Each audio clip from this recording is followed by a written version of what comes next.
Wait a second. Wait a second. Is stimulus really back? It looks like they're back again. Yup. With the midterm elections mostly settled already, Congress is back at it again, and it looks like they have some big plans for some stimulus, possibly stimulus checks. Senator Mitch McConnell was re-elected as Republican leader of the chamber. Senate Majority Leader Chuck Schumer also kept his title. Sounds pretty standard, right? But wait until you hear me break this down for you guys. You're gonna see how all of these headlines lead to all sorts of stimulus checks and cash flow opportunities, maybe even passive income for us and the markets. Oh, and we're also gonna cover the lame duck session that was going to happen in Congress. That'll answer a lot of the questions that you guys have, like what happens now? Should we be concerned about the potential government shutdown and even debt ceiling standoff yet again? And really, most importantly, what even is a lame duck session in the first place? Don't worry guys, I got you. All of your how to make money and how to invest questions answered for you guys right here. Definitely stick around, and we're also going to talk about the stimulus checks that could be coming our way. But first, let me know your thoughts. Do you have hopes for this new Congress? And what would you do with an extra $1,400 stimulus check? Also,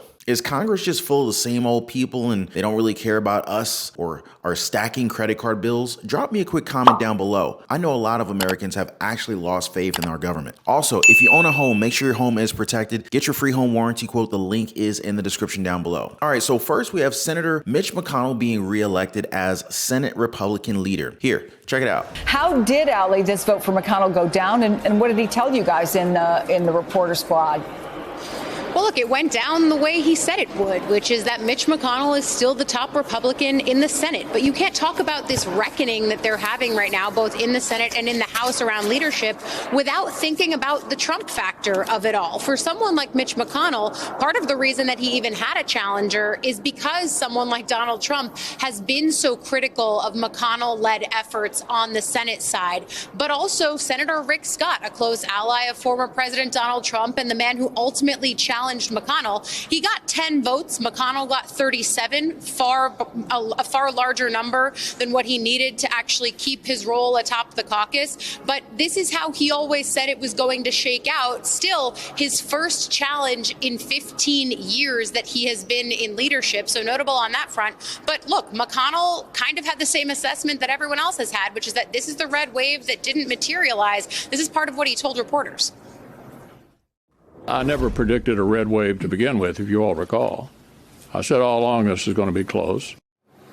So McConnell saying there and sort of airing the grievance that he has long had between Rick Scott and Mitch McConnell, that we've long heard between Rick Scott and Mitch McConnell, which is they have regularly sparred over issues of candidate quality, which races were actually winnable, where the money and resources should go. All of those things were spats that these two men had along the way of the midterm elections. The fact that it would come out in a leadership election is, again, something to take note of here. But McConnell, defiant as he was talking to reporters there, and clear about the message that Republicans need to put forward, making the point that they struggled among voters who may not have loved Biden, but who weren't finding what they needed in the Republican messaging.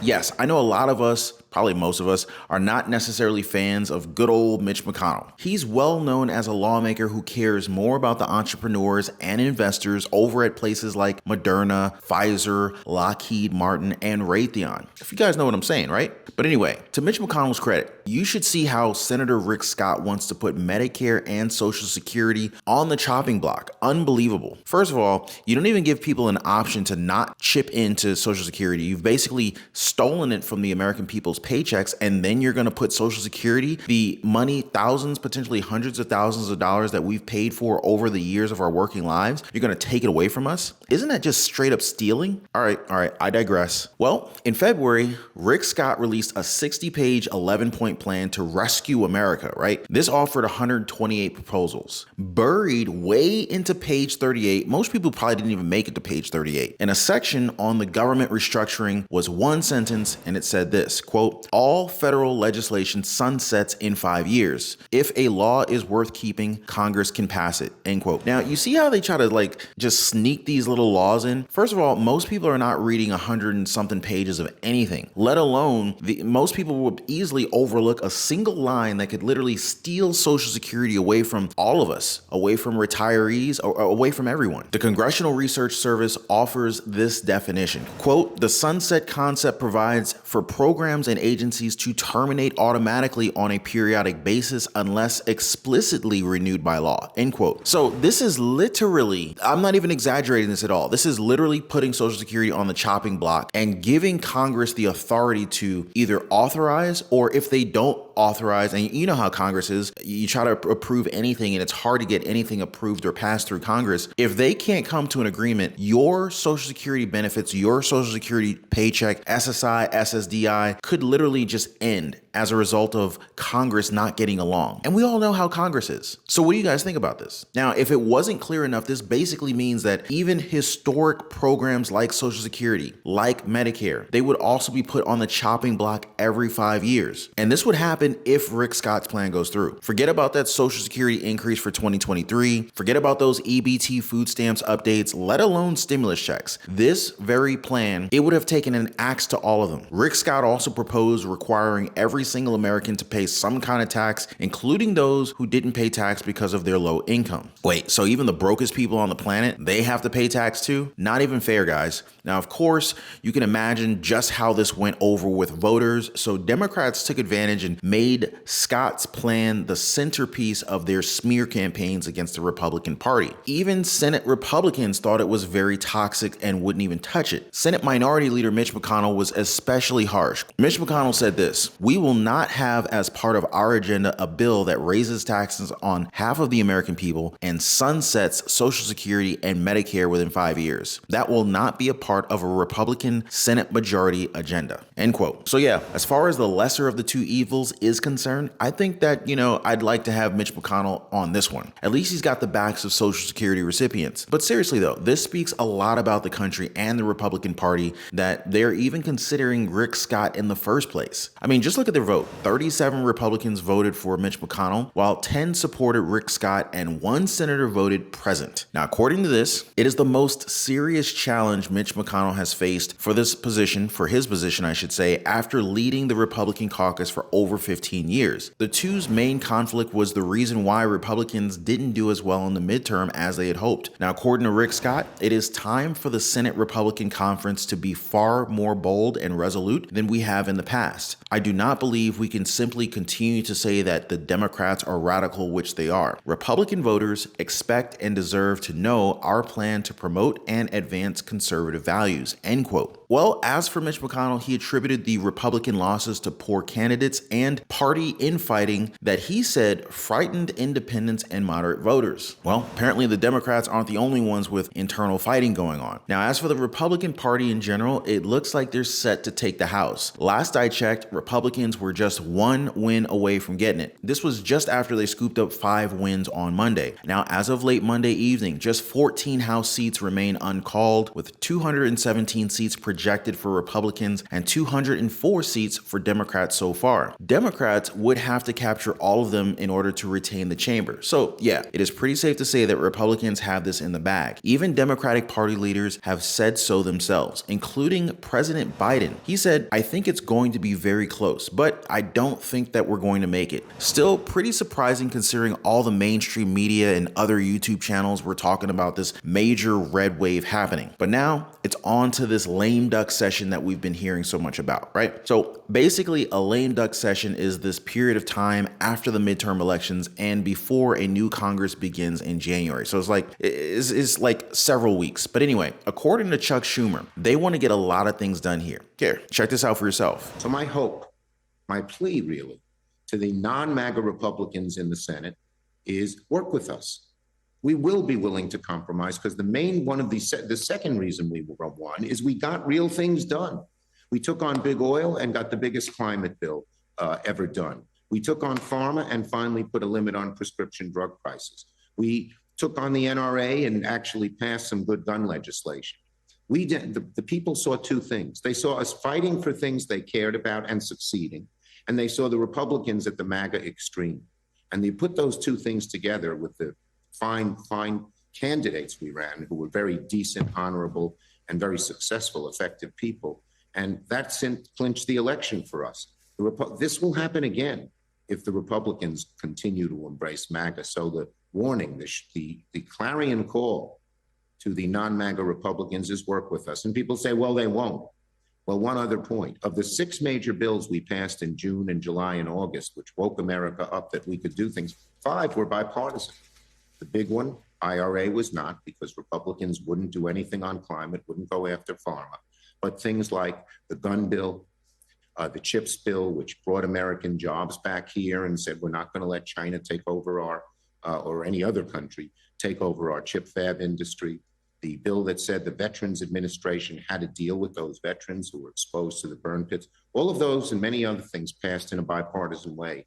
And so I'm hopeful, and I'm an optimist, you know me well, that they're going to do that. They're going to say that path doesn't work. We don't need every Republican to do it. We don't even need half. We just need a group that we can work with. And we're willing to meet them part of the way. We're not going to give up our principles, but meet them part of the way to get more things done for the American people.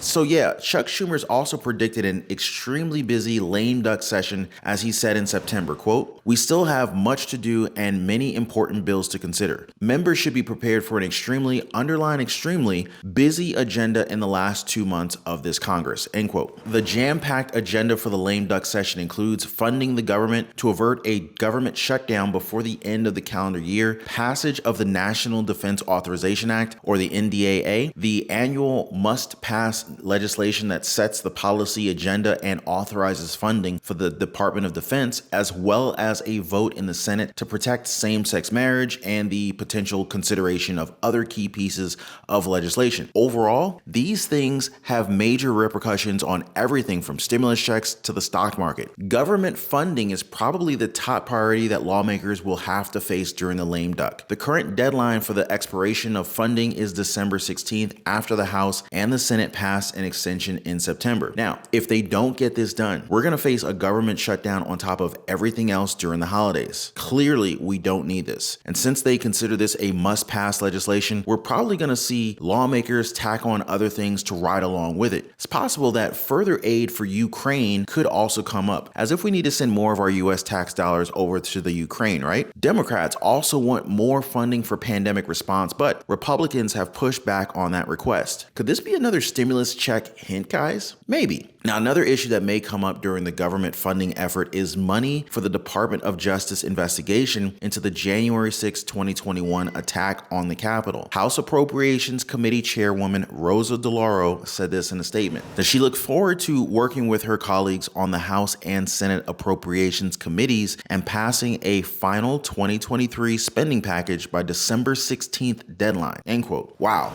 So meanwhile, the Senate has begun work on the NDAA, basically defense spending. And I'm pretty sure executives and investors, entrepreneurs over at gun companies, Raytheon and Lockheed Martin are happy about that. Now, another vote that they're expecting to come up is same-sex marriage. Negotiators asked for more time to lock down support back in mid-September. And now that the midterm elections are done, it's looking likely that the bill will ultimately pass the chamber. The bipartisan group of senators working on behalf of the bill said in a statement at the time, quote, "We've asked Leader Schumer for additional time and we appreciate that he agreed. We are confident that when our legislation comes to the Senate floor for a vote, we will have bipartisan support in order to pass the bill," end quote. Okay, so now with a majority that's a little bit stronger than before, these Democrats are liking their odds. Chuck Schumer has vowed to hold a vote on the bill, but he hasn't locked in the exact timing just yet. But after the Supreme Court overturned Roe versus Wade, Democrats only pushed for the vote even harder. Also, legislation connected to the January 6th attack on Capitol Hill. Over the summer, a bipartisan group of senators reached a deal to make it harder to overturn a certified presidential election. The proposal would still need to be approved by both chambers, though. Interestingly enough, the Senate proposal has the backing of Senate Minority Leader Mitch McConnell. Quote, "I strongly support the modest changes that our colleagues in the working group have fleshed out after literally months of detailed discussions. I'll proudly support the legislation provided that nothing more than technical changes are made to its current form," end quote. So the House passed its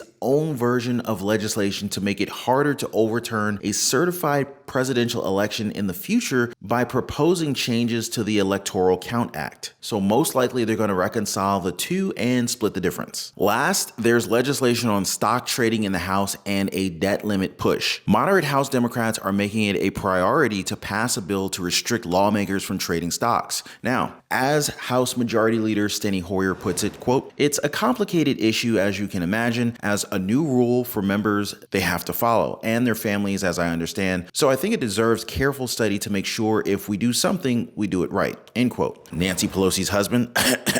Now, of course, it's complicated. Anytime it potentially interferes with your ability on the inside to be able to make money on the side, of course, no one wants to interrupt that cash flow, right? Meanwhile, it is not clear yet when exactly the nation will run up against the debt limit, and it doesn't look like Congress is all too excited to resolve the issue during this lame duck session, especially with all of the other must-pass bills competing for floor time. But we have been seeing battle lines being drawn. A group of House Democrats recently sent a letter to House Speaker Nancy Pelosi and Chuck Schumer calling for legislation to permanently undo the threat proposed by the debt limit. And this is during the post-election lame duck session. President Biden also said that he will not relent to Republican lawmakers threatening to send the nation into default if he doesn't meet their demands. But hey, if the debt limit goes, then we could do all sorts of creative things with stimulus checks and universal basic income. Who knows? I think stimulus checks could possibly come on the table. Now, I think something is definitely happening behind the scenes here. They're just not immediately visible to the American people. Really?